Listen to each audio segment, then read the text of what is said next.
tonight. I'm Robbie. Ready? I've been told if everyone could just kind of gather in this general vicinity, that would be great. Thank you so much for joining us again. The one great day that we have to do this. I'm Robbie Reddy, the Associate Director of Advocacy and Policy here at the Asian American Federation, where we didn't even get to the best part. We represent 70 Asian-led, Asian-serving organizations serving the more than 1.5 million Asian New Yorkers here in New York City. Now, tonight we felt it was important to gather and to create a space that could hold a specific energy, a somber tone, a reflective space.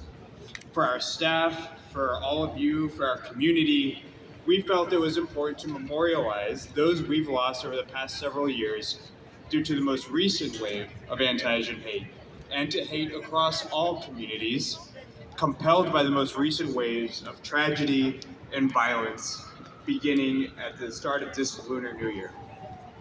We sought to create a space for all of us to slow down, if just for a bit, on a weeknight, and consider what our community has been through together. Now, top of mind, we want to make sure that all of you joining us know of the first ever Asian mental health directory that we've created with our mental health partners, including mental health providers that speak our languages and have roots in our cultures. More than 100 providers provided their information, and they can all be found at www.mhd.aafederation.org. I know that's a mouthful. I'll say that at the very end as well, but we want you to know there are resources available.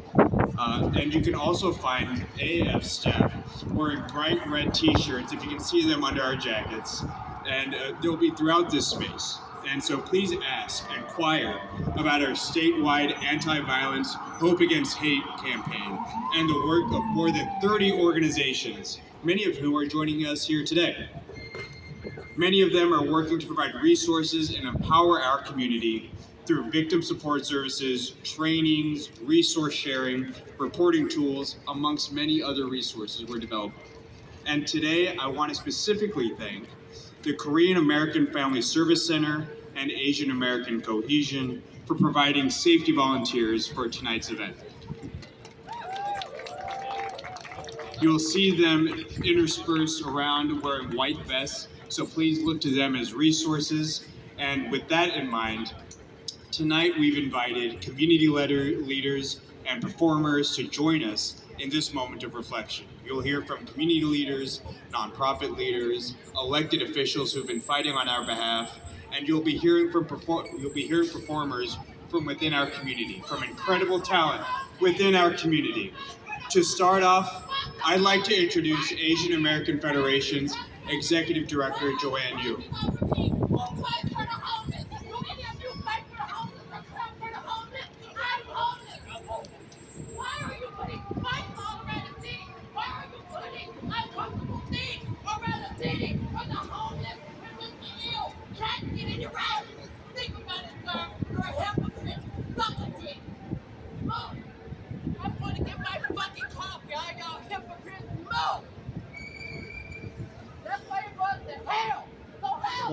More than ever, that's a reminder that there are resources here for all of you, for all of us, across our communities to feel safe.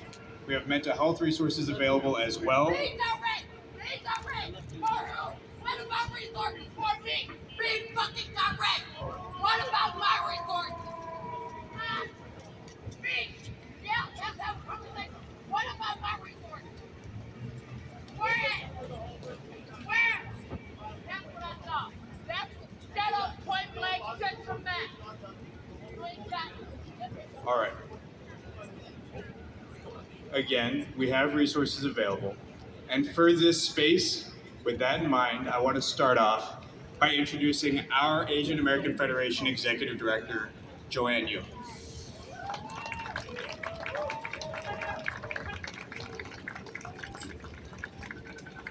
Hi everybody. I was just talking to Chi and she said, I can't believe we have to be here again, and I have to agree with that sentiment. I want to address the comment about fighting for homeless and mental health. I think we all do this work, and I want to acknowledge that pain because that is the work that we do, and we do it behind the scenes. We are working with elected officials. That is a crisis that we are dealing with. We cannot have our brothers and sisters sleeping on the streets. We cannot have our brothers and sisters not have access to medication to get the help that they need.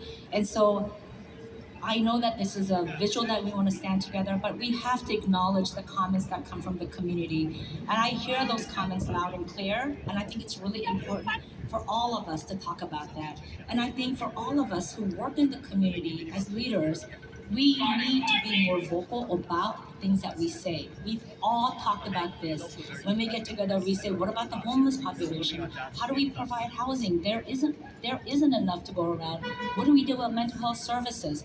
These are the things that we all work towards all the time. I can't tell you there isn't a day that goes by that I don't talk about mental health, not just for the Asian community, but for communities of color, because we are invisible and because there's a tremendous stigma. And so I appreciate that voice because that is a reminder of what we're fighting for. And I think that is where we need to always center ourselves, not just on, we are here to grieve together, but the voices from the folks who are experiencing these challenges, we need to recognize that. So I want to appreciate the comments that are brought up, and I want to acknowledge that we share that pain.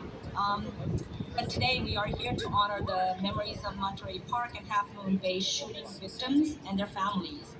Those two shootings left deep wounds in our hearts and souls all across the nation. As we prepare to celebrate Lunar New Year, one of the most joyous times in our community, we also want to recognize the anniversary of Michelle Go and Christina Lee's passing. It is heartbreaking to even say their names.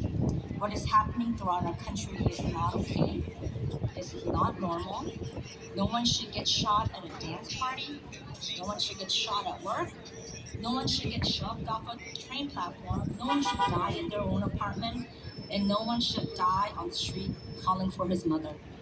We are here tonight to honor the passing of so many, too many, of our brothers and sisters and stand in solidarity with their families and the entire community.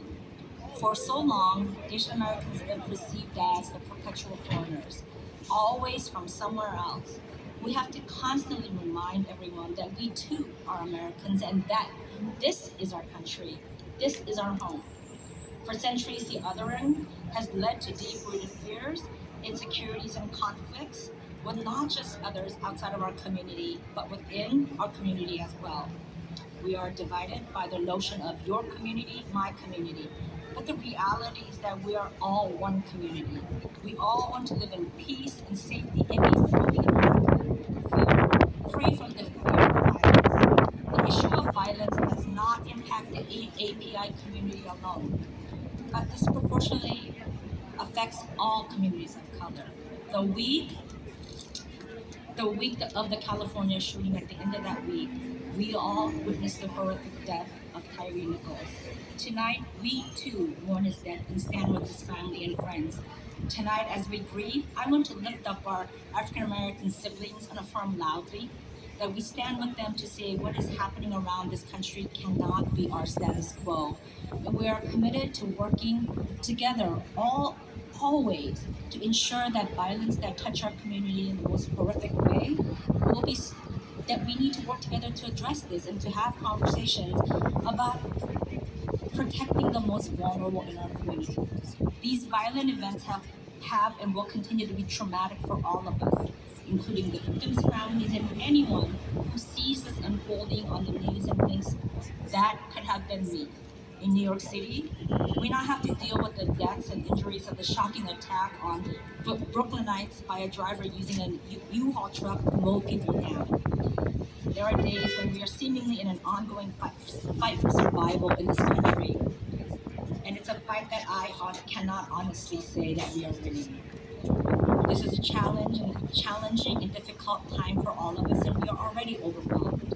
Only by working together, standing together, inside and outside of our community, can we start to make progress towards a future where Asian Americans and all Americans can live in peace and security in this country. as we continue to deal with so many deaths from violence, we have to first grieve together before we can start the healing process. And that is why we are here tonight, to grieve together. As we honor those who are taken too soon by violence, it is important that we lean on our faith leaders for guidance. It is my honor to introduce Reverend Brian, the Associate Pastor for Mission at St. James Church in New York City. In both his ministry and community-facing work, he has always worked to support underserved youth and communities in Florida and New York. Reverend Brian will lead us in prayer. Thank you, my sister. Good evening, my beautiful Asian brothers and sisters. I am the Reverend Corellis Bryant, and I want you to hear me. I want you to hear me. I see you. I see you. And you're beautiful. And we need you. And you make us better. It will not always feel this way. The pain will not always be this great. I stand here as Black clergy to tell you we will make this better if we do it together. Hear now this prayer.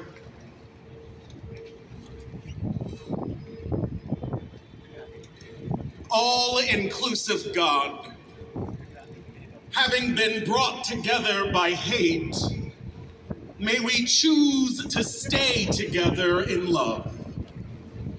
May our passion for justice stay close to our heart like its glove. When we get tired and weary and worn, send us divine strength from above.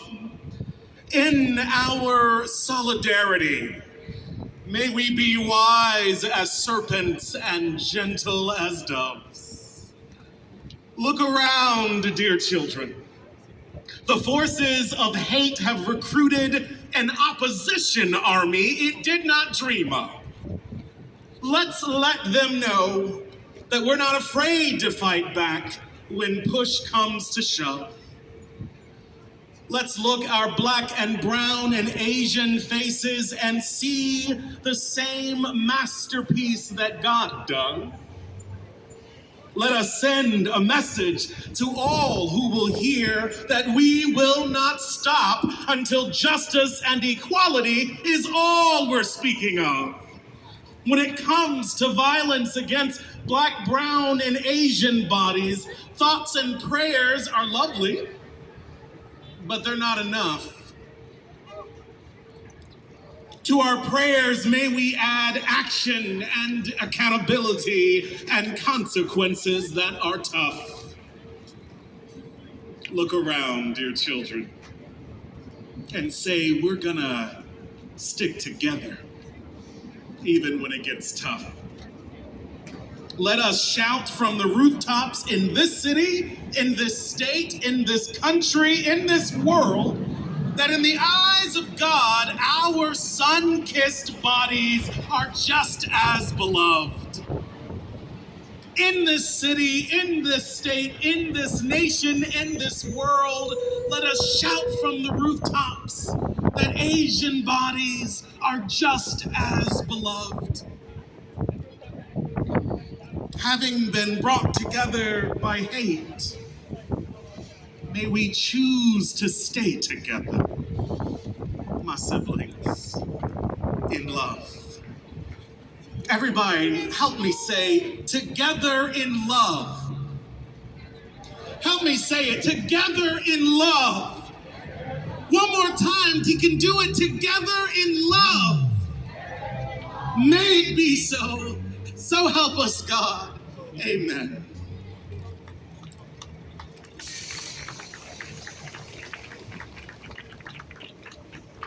Thank you so much, Reverend, for grounding this space in those words. Thank you so much. Now, next we'd like to call upon members of the New Asian Chamber Music Society, a nonprofit organization that was founded in 2010 by an entrepreneurial group of Asian American virtuosi. by delving into the giants of traditional chamber music repertoire, cultivating new voices of contemporary composers that meld elements of Western and Eastern cultures, and collaborating with a broad network of art organizations, the New Asian Chamber Music Society is creating a trifecta of innovation to enable new concert-going experiences for their audiences. And we wanted to be very conscious about bringing performers from within our communities who speak to the experiences that we all bring to spaces like this. And so it's my pleasure to introduce Andy Lin, the Artistic Director of the New Asian Chamber Music Society, and Mia Chen, who are here with us today on the violin and the viola, respectively.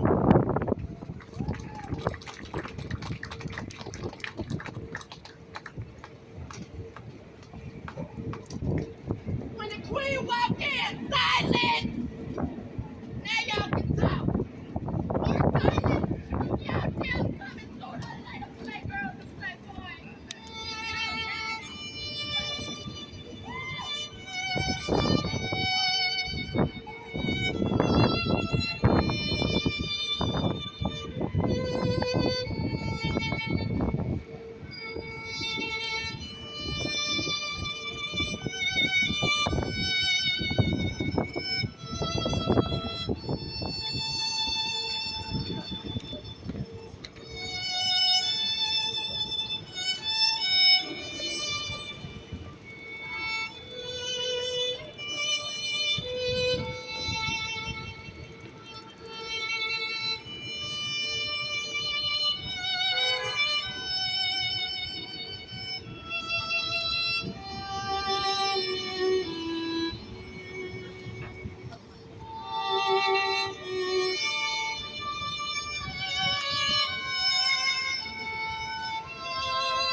I'm Mira. Thank you so much, Andy and Mia, for gracing us with that performance. Can we give them another applause? Both of them? Thank you so much. Now, what our community is dealing with is both a state and a city issue, and it's not an issue that only our community is dealing with. As the fastest growing community in the state and in our city nonetheless, with a significant immigrant population, our concerns and our experiences continue to become a greater part of the policy conversation at every level. Next up, I'd like to call on Hassan Naveed, the Executive Director and a tireless advocate for our community, the Executive Director of the New York City Mayor's Office for the prevention of hate crimes to speak to what we're grappling with as a community and as a city. Let me just type it in. No. Let me Thank you, Robbie. My greetings, peace, and love. M-E-E-R. As Robbie said, my name is Hassan Nabi, and I'm the Executive Director of the Office for the Prevention of Hate Crimes in the New York City's Mayor's Office. My office was created in 2019, and its mandate has been to support community-based approaches in combating crime, hate crimes, discrimination, and all forms of bias. I want to thank Joanne, the Asian American Federation, and the many organizations that are in coalition with the Federation for being a part of my office's Partners Against the Hate Initiative, which supports the Federation's efforts, its community-based efforts, and the organization that works with to combat the hate crimes that have occurred against AAPI New Yorkers, and also ensures that AAPI communities are safe. Mayor Adams has made it clear, our city does not tolerate any type of hate or bias against AAPI communities. And this administration's approach ensures the most comprehensive response that involves community-based approaches, as well as the full weight of our city government and its city agencies, including police department. We are gathered here today to honor the lives lost to the senseless violence. I know that the words that I say today cannot manage the depth, the pain, and the sorrow that our communities have faced over the last few years. But please know that you are not alone in your grief. And whatever heavy sadness weighs you down, we are here for you. As New Yorkers, we have always stood united against violence. And today, we are gathered here united to say loud and clear, no more. We will not continue to fight against this hate. We will continue to fight against this hate until it no longer exists. I've been doing this work for the last several years as part of the office from the onset of the pandemic. I've spoken to many of you. I've worked with many of your organizations in doing these efforts on the ground, whether it's us standing here in Union Square, letting businesses know what happened to victims of hate crimes, or it's us being at JFK Airport, passing out cards, being able to ensure that many of our taxi drivers know that there are resources and services available for folks. I know the anxiety that many of you have felt over the last few years. It's a worry that comes from waiting for a grandparent to come home. It's the hope that your child isn't being bullied at school because of the circumstances that are around this. And your loved ones are not being victimized by this ongoing violence. We see the faces of the innocent lives that we've lost in Monterey Park, or Half Moon Bay, or the folks that we've lost here in New York City. And we say to them, we honor you. We will continue to fight for a New York City that will stand and make sure that all of our communities are safe. I'm here to tell you that there is a path forward. I see it today. It's in the community. It's the folks that are here. It's those organizations that have stood up. Our allies who have said that we are here for you and we stand united with you. And it's those organizations that are part of the Federation that are doing the work on the ground. It's the grassroots work that's happening to ensure that our communities are safe. However, it's important more now than ever for us to continue to stand united, continue to support all efforts to fight against the hate. And today, I call on all New Yorkers and our allies to step up united and let the world know that we will not let this hate continue. Thank you very much.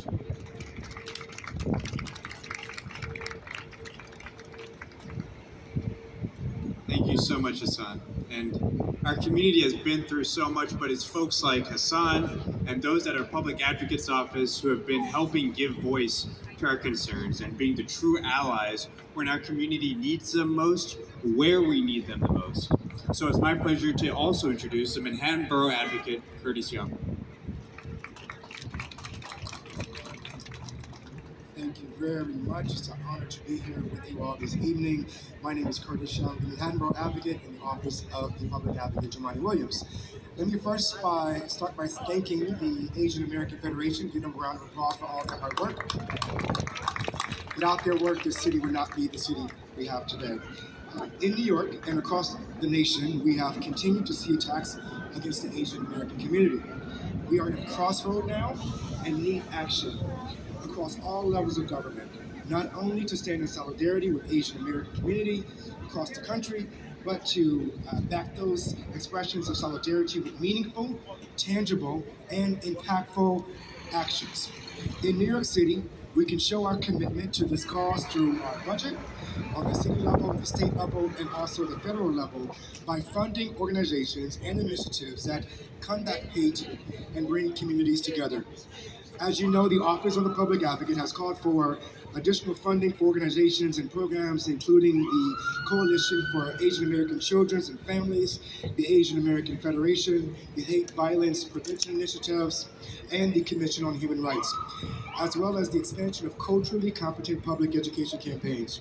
Our office will continue to stand with the Asian American community as we unite with marginalized communities in the shared goal of ending hate and building a safer and stronger New York City.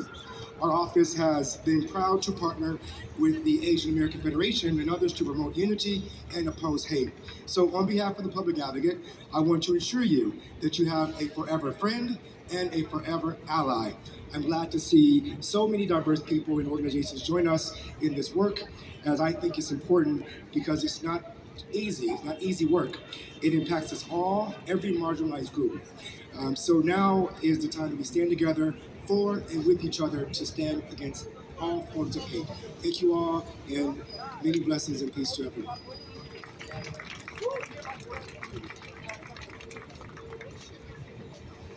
Thank you so much, Manhattan Borough Advocate Young. I know he's only 2 weeks into his job, but he's already making a big impact. So thank you so much again. Next up, I'd like to call upon Councilmember Christopher Marte, who represents the 1st District, including the incredibly vibrant, the incredibly resilient Manhattan Chinatown.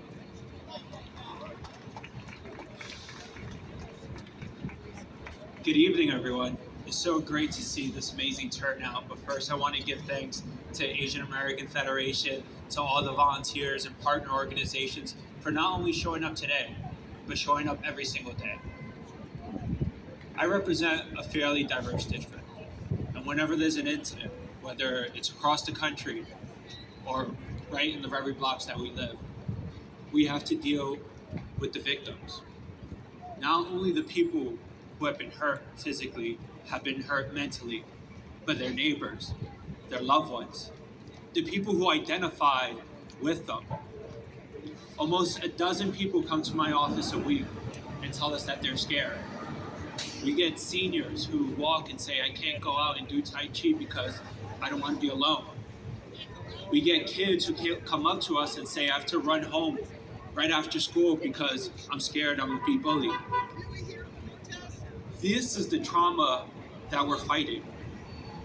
But there are people that look at this trauma as opportunity, that seizes on them like a prey, and uses their narrative and uses their trauma to divide us, to say that no one's gonna fight for us, they're never gonna pay attention to us, that we will continue to live in the shadows.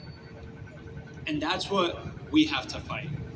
And that's what fighting against Asian hate, fighting for Black Lives Matters, fighting for everyone here, that's how we fight that hate. Through education, through solidarity, but through action. One thing that has become so real to me this first year in office is how systemic the racism is. It's not just people who you might see on the subway, on the street. It's the systems that our city, our government has put in place so we feel other, so we don't feel included. We ingrain these biases through our textbooks, through our curriculum, to try to create a wall to break down these bridges. But that's the work ahead of us. And that's the work that we all have to do. And so every year, every month, you'll hear elected officials talking about speeches of bringing us together. But what matters is the legislation that we're putting in place. What are we funding? Who are we working with? What organizations we're trying to uplift? And that's when we're gonna win, when we do it the right way. And so I'm here with representatives from our public advocate, from the mayor's office, to say, keep us accountable. Don't just expect us to show up on a beautiful evening to say some words, to agree with you. But what are you doing tomorrow? What are you voting on next week? What's going to be in the budget? Are you going to fund our schools? Are you going to make sure our communities are safe? Are you going to make sure that our CBOs are funded? That's the work that we need to do, and that's the work that we're fighting for. Thank you all.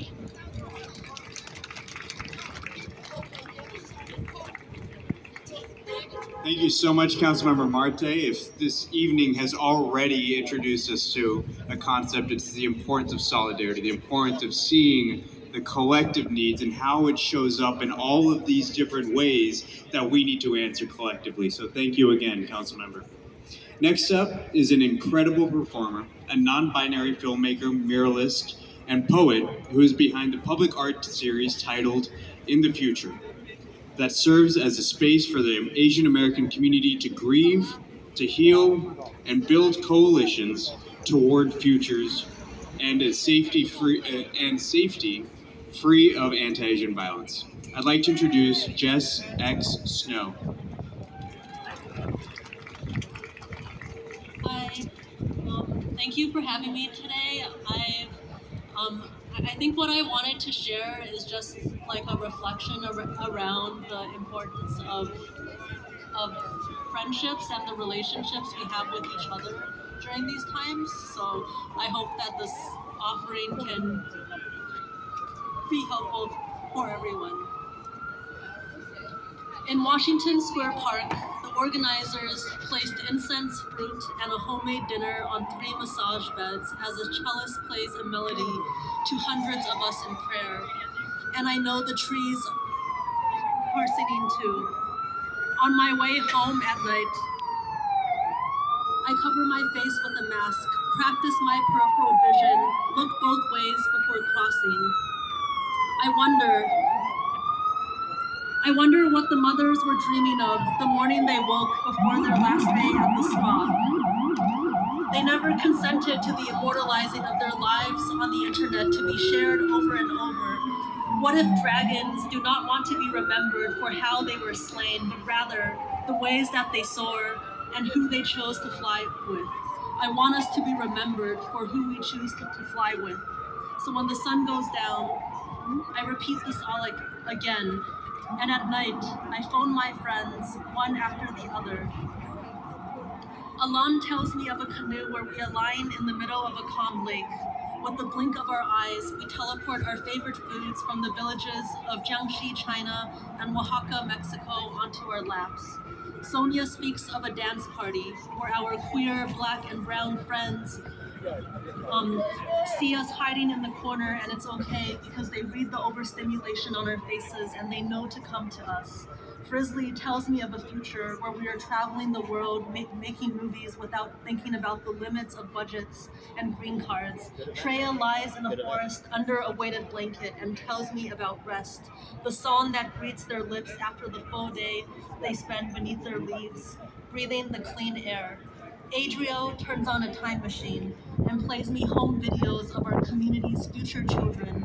After the decades that their ancestors spent learning how to keep each other safe without the state, they spend their days dreaming about other things, like superpowers, gardens, and outer space.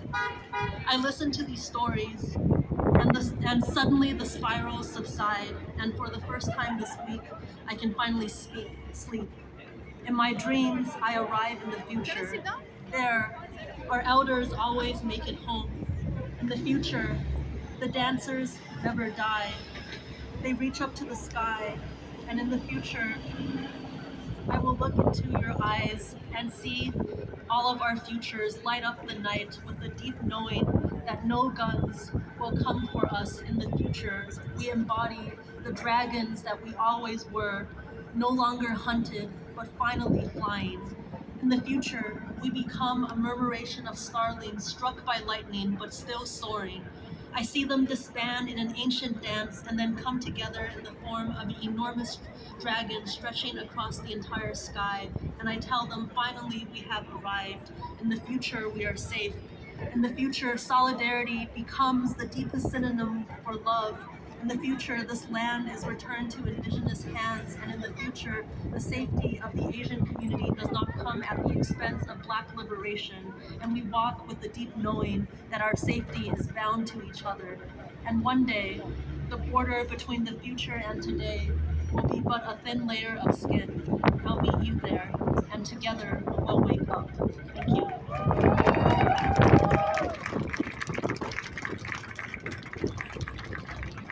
Thank you so much for that touching reading. And in contemplating the words that they spoke, we have with us here also today Jasmine Jing, a Chinese American singer songwriter based here in the city. She makes music to tell a story, inspire the way we understand ourselves and the world around us, and build community. Jasmine advocates to support independent arts and is a facilitator of community spaces. She is a co-founder, actually, and show director at Keepsake House, a home for independent artists to share the stage and make memories out of live performances like you'll hear today. Jasmine?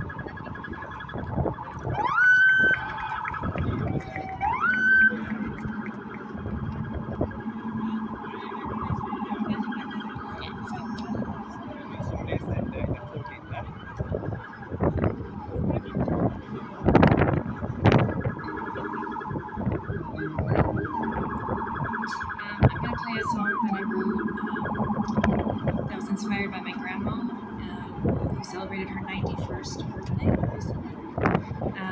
And it made me think a lot about getting older and wanting to hold on to memories as long as we can.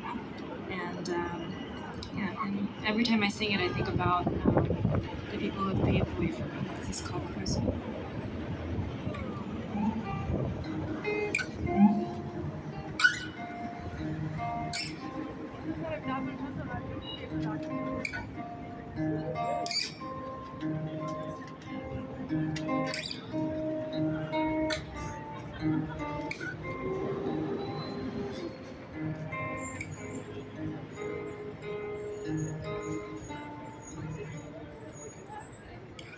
Can't go back when I left you last.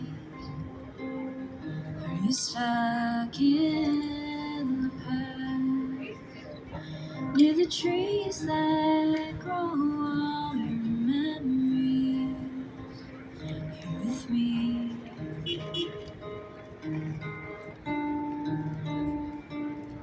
Still see your smile in the miles of our way. The sound of your sin in the rain that washes away my doubt.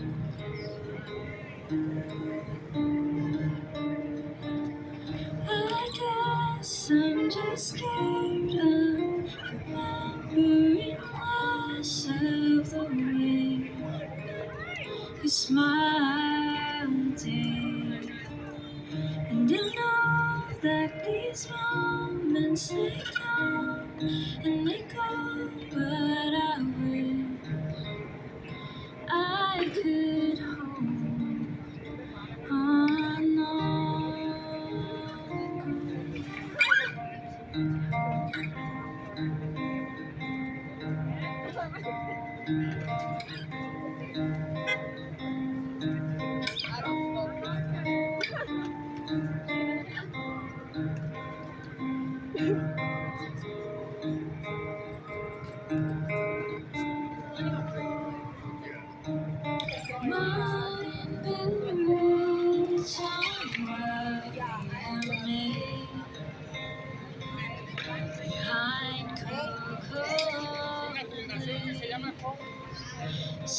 hopes that sit on the steps of our station. Whoa. These headlines carry my days as clear as I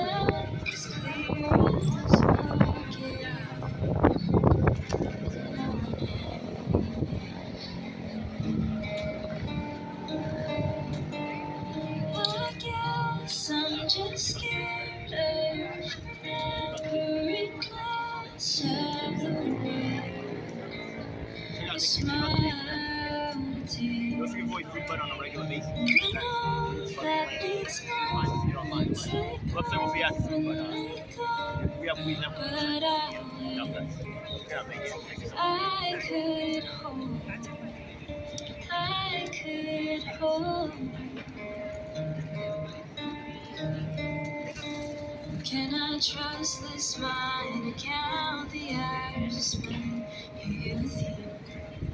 They said take your time, but what do I feel like it's all running out? I don't mind holding on longer.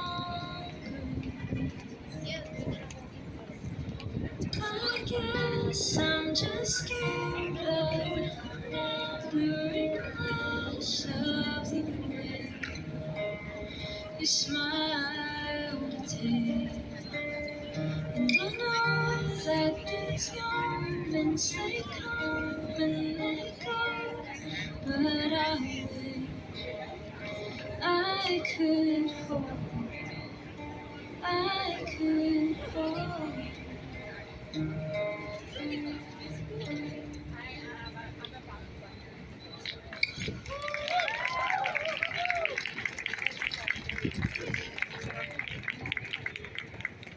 Thank you so much, Jasmine. I don't have their social media handles, but if we could give Jess and Jasmine another round of applause for those incredible performances. Thank you so much for gracing us with your presence. If anyone can find them on social media, please let us know. But thank you again. Now, I'd like to introduce someone who's been an incredible ally to our community for an organization we consider our sibling. The Hispanic Federation is a nonprofit membership and advocacy organization committed to empowering and advancing the Hispanic community. We consider them our sibling. We have worked on so many things together. We share so much of this work together. And here with us today is their Director of Immigration Programs, Cindy Treminio.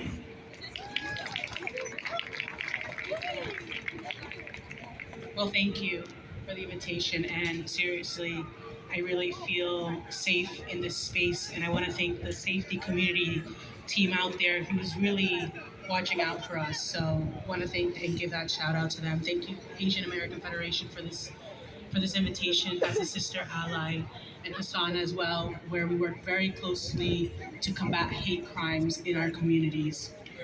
Again, my name is Cindy Treminio, and I'm the Director of Immigration Programs at the Hispanic Federation. And first, on behalf of the Hispanic Federation and the Latino community in the city and across the nation, I'd like to express our deepest condolences to all the families that we have lost loved ones to communities due to senseless xenophobic, hate, and gun-related violences.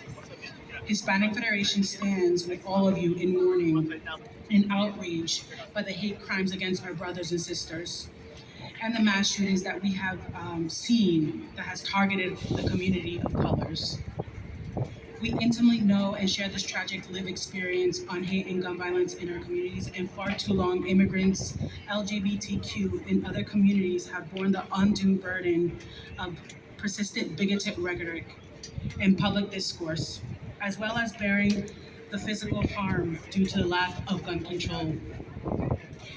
If we never address the root causes of hate, racism, xenophobic together, or hold our leaders accountable on acting on passive, comprehensive, and stricter gun legislation, unfortunately these tragedies will continue. And at the Federation, we will continue to advocate and fight for those in the background as we are continuing to advocate for funding for our CBOs on the ground who are doing the important work. And we stand committed to this work, to our immigrant communities, to fighting for public safety, ending racism, and educating the community. It is time to end this.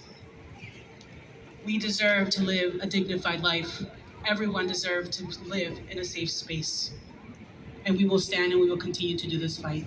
Thank you very much.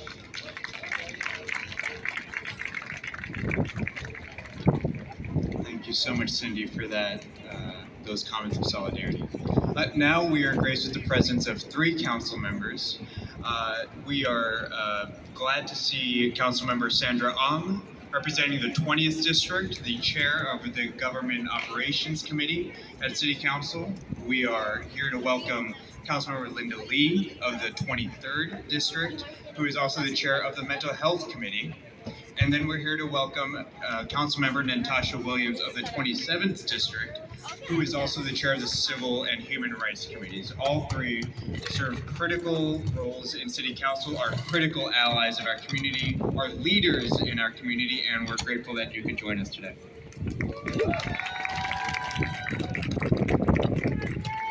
Good evening, everybody. Hello, you can respond back.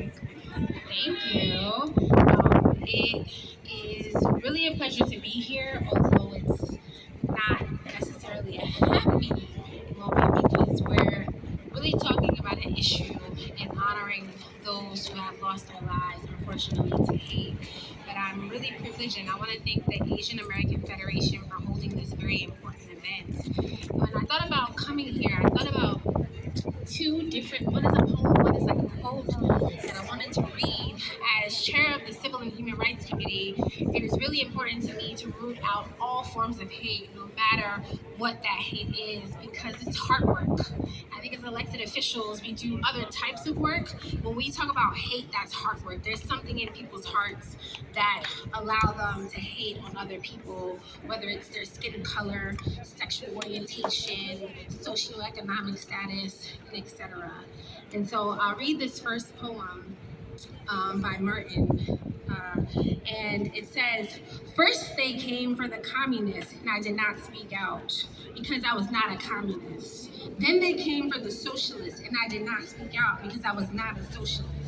Then they came for the trade unionists, and I did not speak out because I was not a trade unionist. Then they came for the Jews, and I did not speak out because I was not a Jew. Then they came for me, and there was no one left to speak out for me." And when I think about solidarity as a Black woman, I think about the importance of speaking out for all communities, because if we are not speaking out for these communities, then when it comes to injustices against my community, there will be no one else left to speak for my community. So it's important, regardless of where you stand on the spectrum, to root out and speak out against any forms of hate and injustice. And I'll leave you with this, and this is the other quote by Leo Watson that I think about when it comes to solidarity and being in solidarity with folks who may not come from your community. And it says, "If you have come here to help me, you are wasting your time. But if you have come because your liberation is bound up with mine, then let us work together." So I look forward to working with the Asian community because I truly believe that your liberation is bound up in my liberation. And it is with that unity that we can all work together to really root out all forms of hate. And I'm excited to stand with my favorite colleagues. People don't know, I can say that. These are some of my favorite colleagues. We hang out on and off the camera, and it is really a pleasure to serve with amazing women like Councilmember Ung and Councilmember Lee that truly understand the virtue of unity, that truly understand the virtue of collaboration when it comes to various injustices in our city. So thank you so much for inviting me, Joanne, wherever you are. Thanks so much for making sure that I was invited, and I look forward to working with you and your community. Thank you.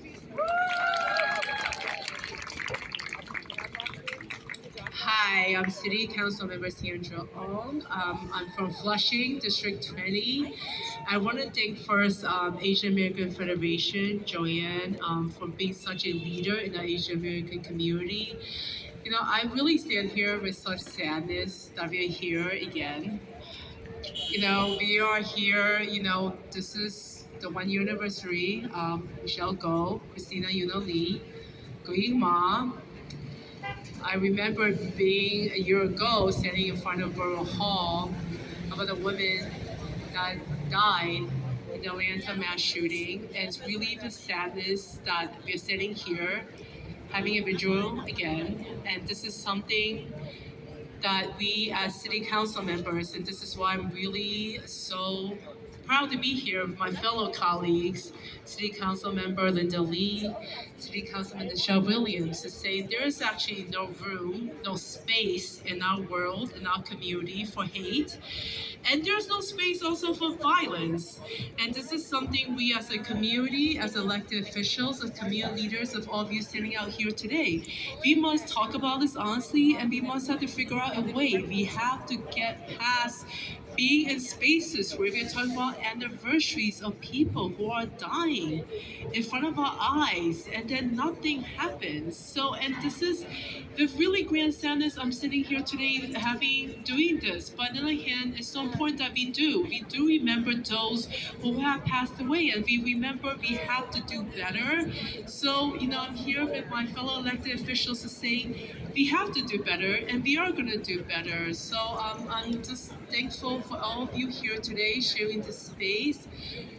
You know, giving our deepest condolences to all the families and friends who have lost their loved ones in this very sad and trying time. So thank you for being here today. Hey everyone, my name is Linda Lee, City Council Member for District 23 out in Eastern Queens. And I'm so excited to be here with my colleagues in government. And I gotta say, it is really a tremendous opportunity that we have on the council this year because we are the first majority women-led council. We have the most diverse council ever, and for the very first time, we have 6 Asian Americans on the city council, which has never been the case before. And Sandra Ong has been a close friend of mine for many years throughout her work with Grace Ming's office in government and you know, the work that she's done with domestic violence victims previously. And then Tasha Williams and she and I are the co-delegation chairs for Queens.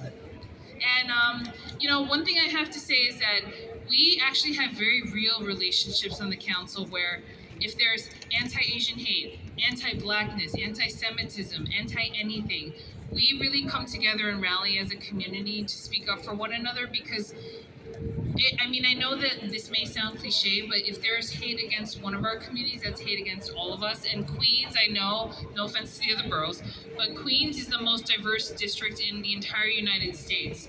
And as representatives, all of us coming from Queens, we have an opportunity to really be leaders, stand up, be united, and to show people that we will not stand for this kind of hate that's happening in our community. And we really mourn the loss of those lives that were lost in California, and most recently all the different hate crimes that have been happening across the country. But I think it also is a real opportunity for us to have very honest conversations about some of the issues that are happening between our communities and within our communities and how to address that. And so as a council, I'm hopeful. You know, I'm hopeful that we can work together. And I just want to thank Joanne, you from the Asian American Federation, as well as all the nonprofit organizations here that were helping out our community members day in, day out throughout the pandemic, throughout all of the fear and the crimes that were happening. And I just want to thank all the nonprofit leaders who are here. I see Junji, I know KCS is here, I know KFSC is here, and Jiha is here. And there's just so many organizations that really have been providing the services on the ground, and that cannot be amplified enough, and we really appreciate all of your efforts, and we will continue to work as a council on the city level to really fight for those. Now that we have a seat at the table, we got to use that voice to amplify the issues that are happening in our community. So we will continue to work together side by side to amplify your voices, and we just thank you all for being here tonight, so thank you.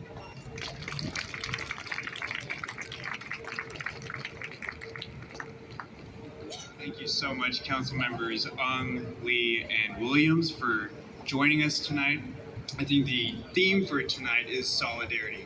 All the different ways this fight looks, and one thing that we're very deliberate about in putting this event together was that we want to cover the entire spectrum of what the solution is going to look like. The direct service work on the ground, the sharing of space on a daily basis, the policy making and the advocacy once we get a seat at the table, using that voice that we have, that we fought so hard for, to enact changes so that it's just a little bit easier to do this work. It's just a little bit easier to be an Asian in New York.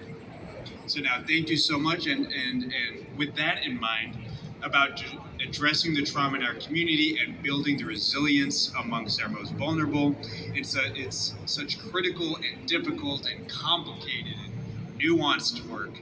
And our Hope Against Hate campaign, started in 2021, has been doing just that, supporting more than 30 organizations from across our state to actually impact and help thousands of New Yorkers through anti-violence trainings, victim support services, and safe zone development work alongside local small businesses and faith centers, among so many other streams of in-demand work from amongst our community members that many of our community organizations that they cited who are here today specialize in and have specialized in for decades.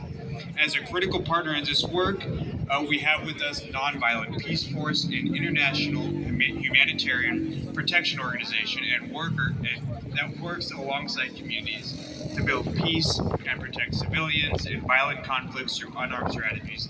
They have been so critical, being the experts in so much of this work, helping us train thousands of Asian New Yorkers and allies in bystander trainings, in mental wellness checks, and de-escalation techniques, and we are so thankful to have here with us their Director of Mutual Protection, a sibling I personally have learned so much from, and that our community has so much to thank you for, Kalia Mendoza. Thank you so much, Ravi. Thank you so much, Joanne, everyone with the Asian American Federation. Thank you all for being here. Can we just take a moment of silence? A moment to honor our trauma, to honor our strength, to honor those that have joined the ancestors. Let us take a moment to just reimagine a safer world, what that world looks like, and what do we commit to.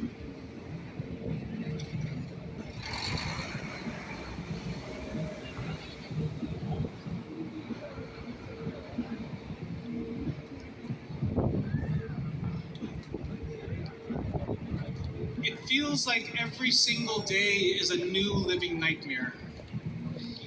The only thing that really gives me hope is recognizing that this has happened before and this has happened again because of solidarity. Because of the Black community coming together with our communities. Because of all of our communities, because the Asian American community is not a monolith. We have to come together because the only way to survive is through solidarity.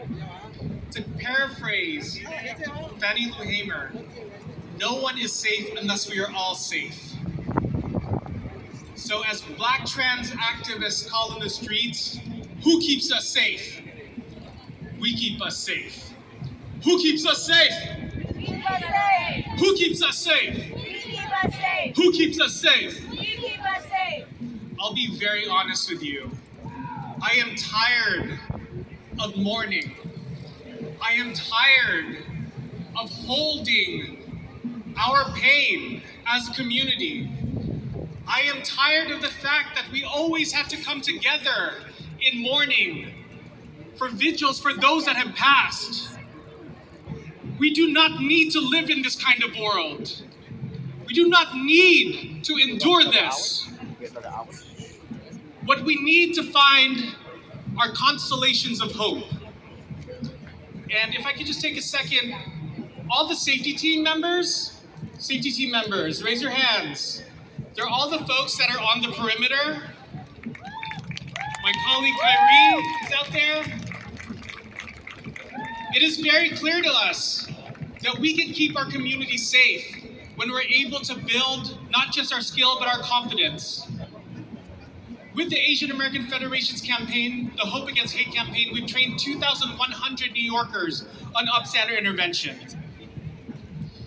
Every time we hear of a new instance of hate, whether it's transphobic, anti-Asian, we hear that no one was there. We need to commit to intervening when hate does happen. We need to move through our collective mourning, recognize our collective strength, and take collective action to reimagine and fight for and organize for a safer and more just world. Because the only way we will survive this living nightmare together is together. Oops, it was obviously together. And through solidarity. I hope that all of you take a moment to build relationships with folks that are here. If anyone needs support after this vigil to go back to your respective borough, or if you need protective accompaniment, please let myself or Kyrie know, or someone on the safety team. Because who keeps us safe? Who keeps us safe? Who keeps us safe? Thank you. Please be safe.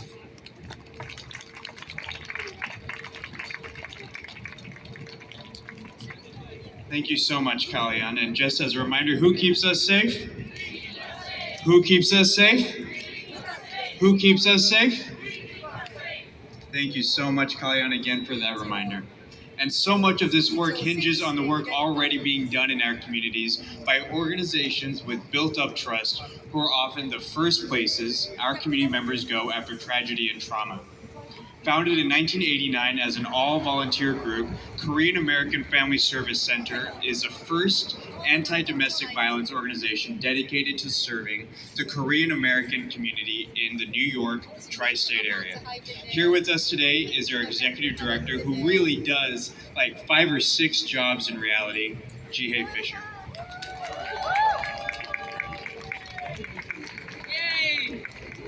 Yay! I just want to give a big shout out to our volunteers here today, the Nonviolence Peace Force, KFSC's volunteers, and also AAC volunteers for keeping us safe. And this is a work that we've been doing through the Hope Against Hate by Asian American Federation. So thank you volunteers. Hi, my name is Ji-Hae Fisher. I'm the executive director at the Korean American Family Service Center. We provide support to the survivors of gender-based violence. Thank you, Asian American Federation, Joanne Yu and her team for providing this important space for honoring the lives we lost by the senseless violence. After only weeks into the new year, the recent shooting in Monterey Park and Half Moon Bay have placed the country in shock and despair. Our hearts sink at the thought of how the victims' lives were stripped from them during the time of cultural celebration. Our prayers go out to the victims and their loved ones, and we grieve with the rest of the nation, looking for an answer to the countless crises that have stemmed from gun violence. As an organization focusing on ending gender-based violence, we are unfortunately too familiar with how gun violence can destroy the lives of our communities and why we need to take action to protect our nation. What we cannot do is simply mourn for a short time and allow these victims' stories to be forgotten. The Korean American Family Service Center does not plan on letting these victims' lives go in vain. Our goal has always been to create a violence-free society and uproot the very hate that led to the loss of lives. We will do whatever is necessary to break the cycle of fear and violence that our society has become accustomed to and work towards our vision with the help of our community and supporters and friends, allies like yourselves. KFS stands alongside our allies who are here today in the ongoing fight against violence, the very violence that took away innocent people. While we mourn the loss of countless lives across the country, we hope that we can draw upon our community's shared experiences, expertise, and energy to support one another in the continuation of our work. Not just today, not just this week or this year, but every day going forward. Thank you, everybody.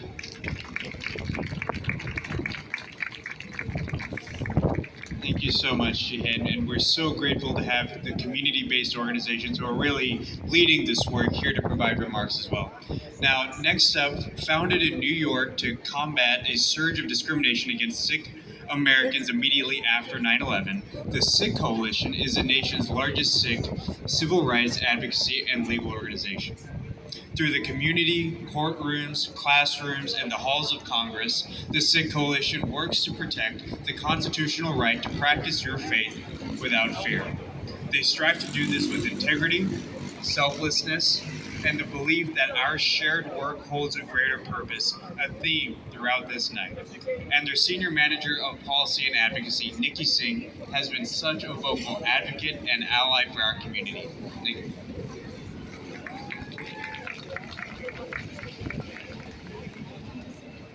Go back to your country. I was 9 years old the first time I heard someone say this to my grandfather. He has a beard and wears a turban, clearly recognizable Sikh articles of faith. Sikhism is the 5th largest organized religion in the world, with around 500,000 followers here in the United States. Yet we continue to experience anti-immigrant sentiments, bullying, violence, and discrimination. Today, my heart is with not just the victims' families in California and Atlanta, but also with the family and friends of Michelle Go, Christina Yuna Lee, and the Asian American community as a whole. The Sikh community knows firsthand the pain and trauma that comes along with being repeatedly targeted by hate-based violence, and we share similar experiences.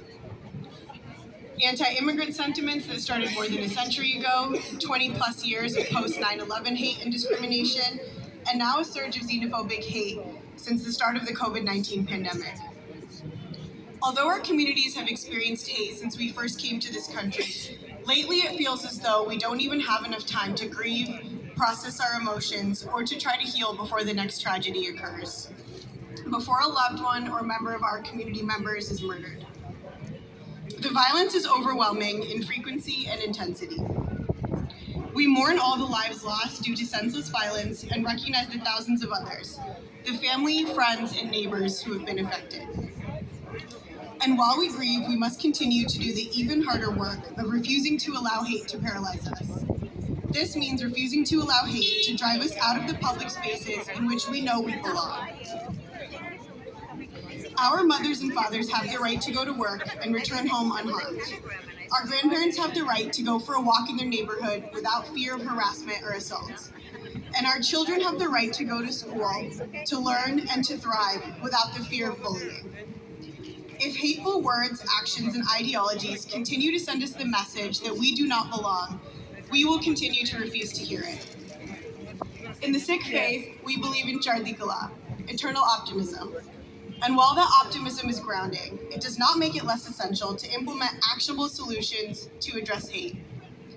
Change starts in our homes, with families embracing and celebrating the people in their neighborhoods. Our stories and experiences need to be taught in history, social studies, and religion classes. And on the policy side, we need inclusive and effective legislation combating hate, employment discrimination, and bullying. We must also work together to find sensible solutions to treat the threat of gun violence.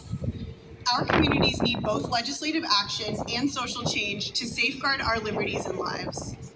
It strengthens my own sense of Jardikala to see representation from so many different communities, elected officials, faith leaders, and allies here today.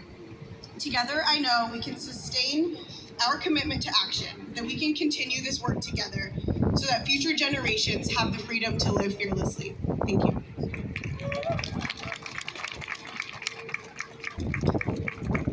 Thank you so much, Nikki. Doing incredible work as always at the SICK Coalition.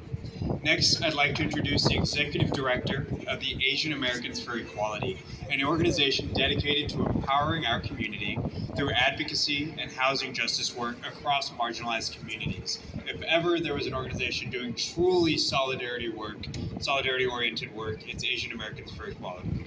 Here is Thomas Yu.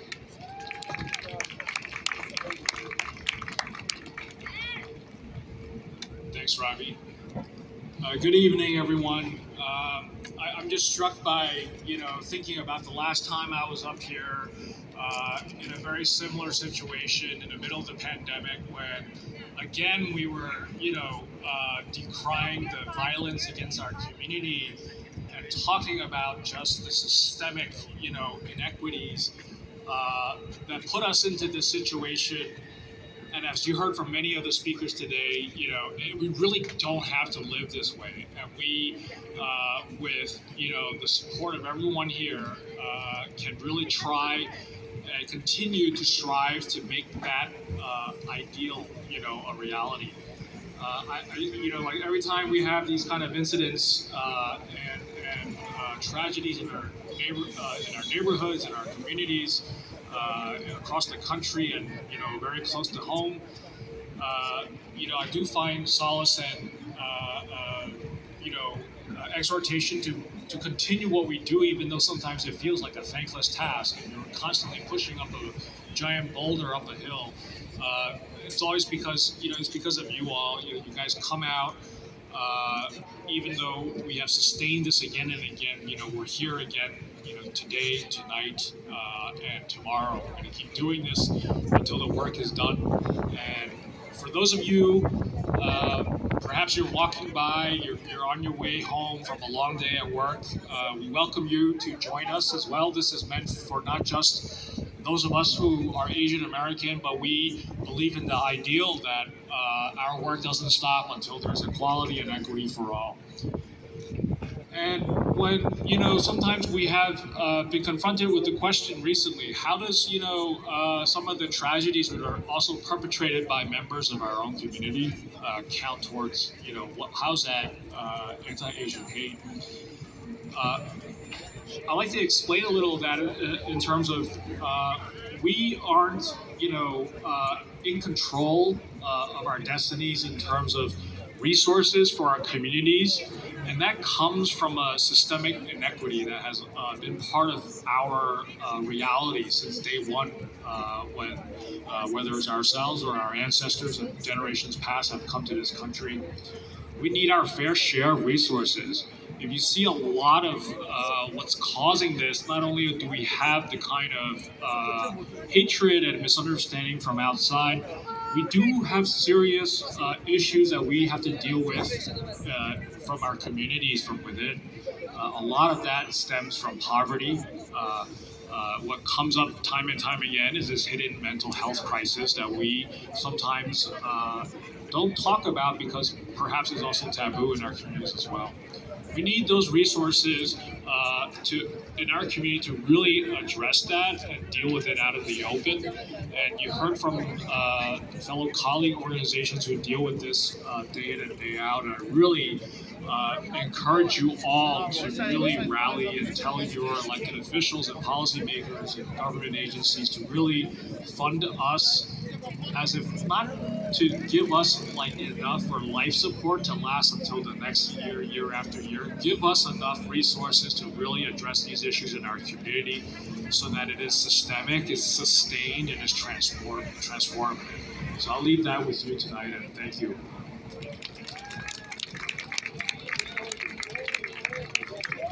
Thank you, Tom, from Asian Americans for Equality. And as we wrap up, we have another performance before we provide closing remarks. Finally, we have Carolina Doe, an actor, playwright, producer, community organizer, and the co-founding producing artistic leader of the Song Collective, as if she didn't already have enough on her plate.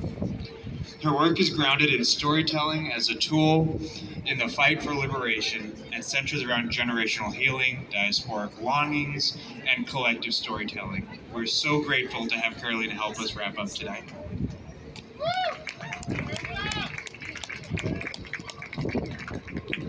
First, I want to say thank you to the Asian American Federation and the organizers and everyone here who is on the perimeter keeping us safe. And I want to take a moment to thank you all for coming out today. I know it's not easy to get out of your house sometimes. I have a very hard time. And so we have discussed and brought into this space a lot of heavy feelings. So I would like to invite you all to take a moment to close your eyes, to ground yourself in this earth, in this space that we are right now, and to take a deep breath with me. Let the breath flow through you, down to your lungs, down to your feet, down to the ground. Take a moment to inhale the sage, the incense, the exhaust, everything that's happening. This is the world that we're living in, and I am so grateful to be with you here today. The poem that I want to read to you all is called I Worry. I worry. I'm not sure if I'm supposed to be here, supposed to build a life here, supposed to grow old here, supposed to plant roots here, supposed to feel safe here, on this stolen land, in this country, on this continent, in this hemisphere. I worry a lot. A lot, a lot.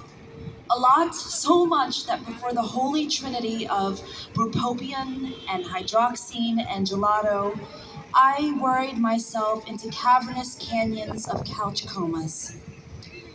I worry that my parents' souls will starve in the afterlife, since there's no diasporic dummy's guide to Viet funeral traditions, since they never had the time. We're open 7 days a week, 365 days, 9 a.m. to 8 p.m. Maybe you can close a little earlier this Christmas to teach me, since I never cared to learn, since they were going to live forever. If you die 8,644 miles away from your motherland, do you spend the afterlife separated from your ancestors as well? That even in death, you'll still be surrounded by those who will never see you, marked for eternity as foreign, as dangerous, as someone to be conquered? I worry that I was born broken, that shreds of my DNA have been fused with the impact of 20 million gallons of Agent Orange and 7 million tons of bomb shrapnel. That no matter how much work I do to heal myself, somewhere I will always be unfixable. I shouldn't be so proud of this, like what makes them an expert, but I did 23andMe and am ridiculously cocky about how 99.7 of my ancestry DNA is Viet, just Viet. And then there's 0.3% that is trace ancestry from an Southern Indian subgroup. I'm so proud that my DNA doesn't carry any DNA from the many colonizers of my motherland, or would-be colonizers. It's as if all the women in my bloodline were like, if you want to be my lover, you gotta be Vietnamese. It also means that countless generations of my ancestors were born, lived, and died never once leaving Vietnam. So if I die 8,644 miles from my motherland, do I spend my afterlife separated from my ancestors as well? And because I was born here, on this stolen land, in this country, on this continent, in this hemisphere, Because speaking Vietnamese sometimes confuses my brain, which makes me less Viet, therefore less worthy to hang on the family tree, less likely to join my ancestors in death, less likely to join my mom and my dad. I worry when I take the train home after 8 p.m., when I'm alone on a platform, when there's someone else on a platform, when I walk my dog alone, when I get a news alert on my phone, when I see someone stare for too long, when I sense a shadow over my shoulder, when I hear a car backfire. I worry when my phone rings from an unknown caller that bad news is waiting to speak on the other end. I worry that this isn't hopeful today, that you're not catching me on a it's gonna all work out day today. I worry, so I call my mom, who also worries. She worries a lot, a lot. But she told me, don't worry, đừng lo con, đừng lo. You see, my daughter, my dearest one, my cục we weren't the ones supposed to make it out, to survive the poverty, to survive the bombs, to survive the re-education camps, to survive the ocean, to survive in a foreign country, to survive the heartbreak, to survive, to have the strength to give life to another generation. But we did. Your father and I did. And you will too. We keep going on. We keep moving forward. We keep laughing hard. We keep loving each other deeply. We keep telling our stories and eating well, foods pungent with fermented fish and shrimp, with recipes passed down from your great-grandmothers to your Bawai, to me, to you. We keep fighting for freedom. We keep fighting and hoping for a world where tomorrow, a week from now, a year from now, 2 generations from now, 300 years from now, they won't worry. Like you worry. Like I worry. Thank you so much.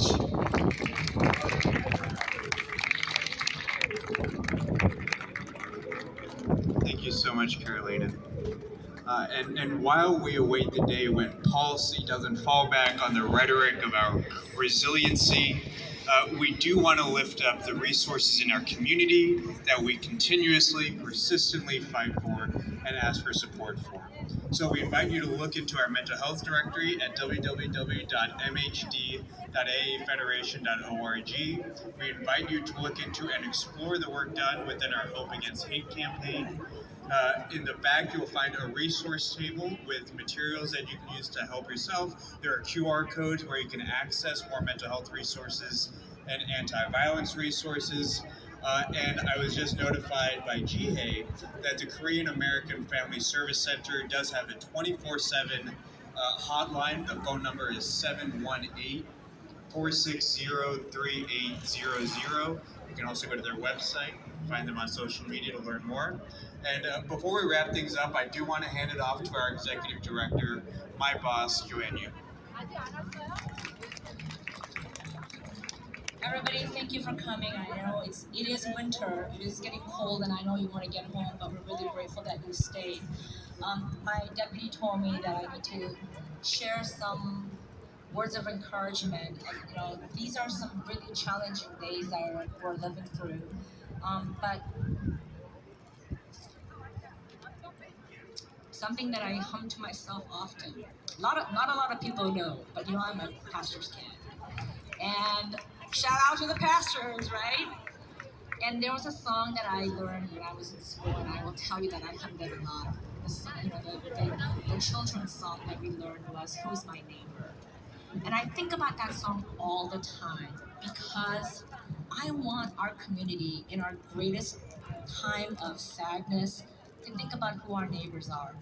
Our neighbors are not just Asian Americans. Our neighbors are Black, white, Jewish, Muslim, Sikh. They come in all shapes, colors, religious backgrounds, our neighbors are the people who are standing next to you. Please reach out to them. You heard somebody who's in tremendous pain today to ask about what about the homeless? What about mental illness? That is a question that we have to answer. That is the X that we are all solving for. It is so easy in New York City to look away. I'm going to ask all of you, as we mourn our community, the victims in our community, please mourn other victims. We cannot keep coming out here and sharing pain and grieving, not just in our community, but having to stand with other communities doing this constantly. Please remember, please don't look away at all of the vulnerable New Yorkers out here doing the best that they can, trying to survive. Please raise your voices. Please continue to build community and always answer the question for yourself, who is your neighbor? Thank you everyone. Get home safely.